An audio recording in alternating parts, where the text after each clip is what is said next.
All right, we're going to look at another example here of a triple integral, and this is also one where cylindrical coordinates works very well. So it's maybe not obvious until you get the picture drawn and think about the region that that's the case. All right, so we want to find the volume, so we can use, sometimes we can use a double integral, or we can also use a triple integral to find volume. So we'll set up one or the other kind of based on the picture that we have here. The larger region formed when the solid bounded by this sphere, so there's a sphere of radius 3 centered at the origin, again it doesn't need to be a beautiful sketch, just a rough sketch here, is cut by the plane z equals 2. So plane z equals 2 up here somewhere at z equals 2 is going to cut that off, and so that cuts that sphere into two regions, and we want the larger region. So we want the part that is below that plane at z equals 2.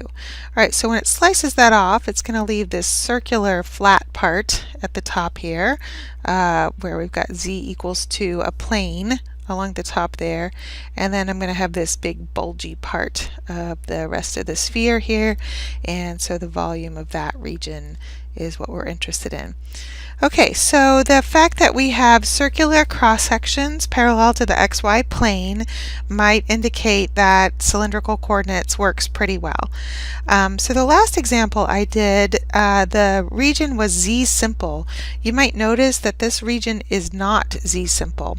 So on the kind of outside edges of this sphere, you enter, when you go through that thing in the direction of increasing z, you enter along the bottom part of the sphere and leave through the top part of the sphere. But right in the middle of the region, when you go through that in the direction of increasing z, you enter in the bottom part of the sphere, but then you leave through that plane at z equals 2.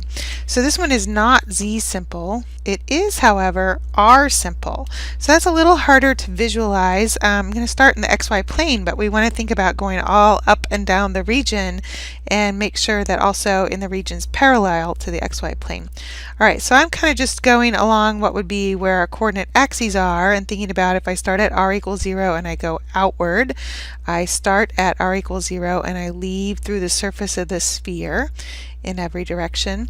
And then remember in cylindrical coordinates that r can also be at different z values going outward. So I'm just going to go up a little bit here, and when I'm up a little bit parallel to the xy plane and I go through that region in the direction of increasing r, I'm still starting at r equals 0 and leaving through the surface of the sphere. And also when I'm down below, the same idea. So this is r-simple. And we enter or start the region at r equals 0, and then we leave through the equation of the sphere, and we'll want to put that in cylindrical coordinates. Okay, so I'm going to do this one as a triple integral. So remember that volume is the triple integral over the region D of just 1 dv or just dv. So that's one way to find volume. That would be using a triple integral. And I'm going to do this one in cylindrical coordinates. So I need to convert my limits of integration to cylindrical coordinates and think about that.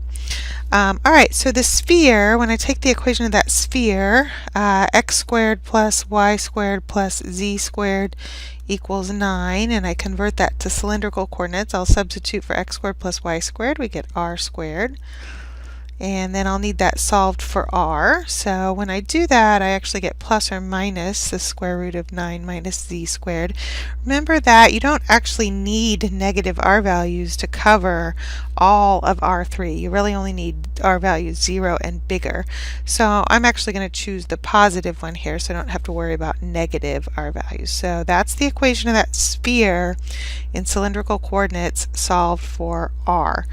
Okay, so when I set up my limits of integration here, as usual, we will start with the inner limits of integration here. And we're going to start at r equals 0, and then we'll leave at r equals the square root of 9 minus z squared.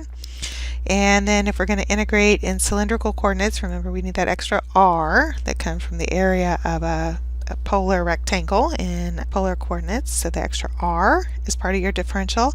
And then we're doing dr on the integral here.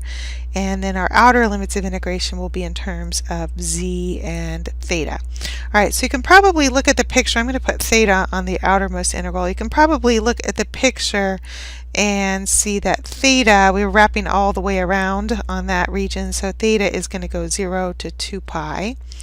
So we could do that. And then if you look at the z values, if I collect, it's a little harder than in xyz. If I have a z simple region, I can look at the shadow in the xy plane. But with this r simple region, I basically want to collapse it back in the direction of r and kind of look at what I have left. And so we're really going to be here at z equals 2 all the way down here to z equals -3. So when I collapse my region back in the direction of r, after I set up that inner integral, I basically just end up on the z-axis there from z equals -3 to z equals 2. Okay, so there's our integral set up, and then from there it's just a matter of integrating. This one actually turns out pretty nicely, so the integration's not too bad. Alright, so there's my integration with respect to r. When I evaluate that from r equals 0 to square root of 9 minus z squared, the square root and the square conveniently simplify. I will have 1/2 times 9 minus z squared. I can pull the 1/2 all the way out front if I want. I think I'll go ahead and do that. Alright, and so we'll go ahead and finish here. So let's see, 50 thirds times 2 pi, or 100 pi over 3. Alright, so that's the volume of that region that we looked at the very beginning. That's part of a sphere that's left when you slice off the top there.